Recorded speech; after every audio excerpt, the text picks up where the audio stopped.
நரகாசுரன் பூமாதேவியின் புதல்வன். அவனின் தந்தை வராகன். மிகவும் சக்தி வாய்ந்தவனாக இருந்த நரகாசுரனால் பூமியில் மக்கள் கடும் துன்பங்களை அனுபவித்து வந்தனர்.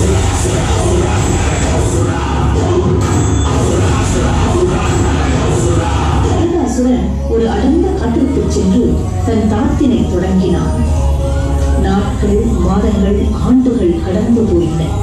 பிரம்மன் அவன் முன் தோன்றினான். பிரம்மணி, எனக்கு மரணம் என்று ஒன்று நேர்ந்தால் அது என் தாயின் கைகளால் மட்டுமே நிகழ வேண்டும் என்று வரம் கேட்கிறேன். உன் விருப்பப்படியே நடக்கும்.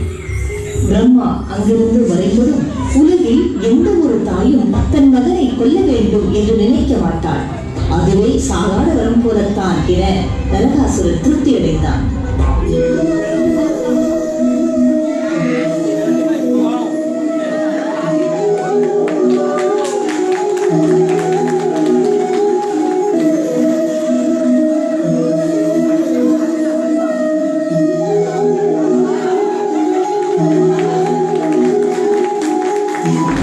கிருஷ்ணா, கிருஷ்ணா, காப்பாற்றுங்கள். இந்த உலகத்தை அந்த நரகாசுரன் கைப்பற்றி விட்டார். என்னால் அவனை ஒன்றும் செய்ய முடியவில்லை. நீங்கள் தான் எங்களை காப்பாற்ற வேண்டும் கிருஷ்ணா. நாம் கண்டிப்பாக அந்த நரகாசுரனை கொன்று இந்திரனுக்கு உதவ வேண்டும். போர்க்களத்தில் கிருஷ்ணருக்கும் நரகாசுரனுக்கும் இடையே பயங்கரமான யுத்தம் தொடங்கியது.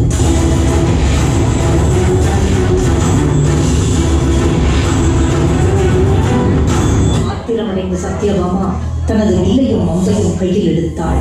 நரகாசுரனின் மார்பை குறிவைத்து ஒரு சக்தி வாய்ந்த அம்பை எய்தாள்.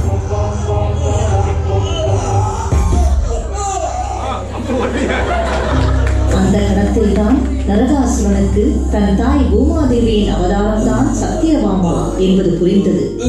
அதை சத்யபாமாவும் உணர்ந்தாள்.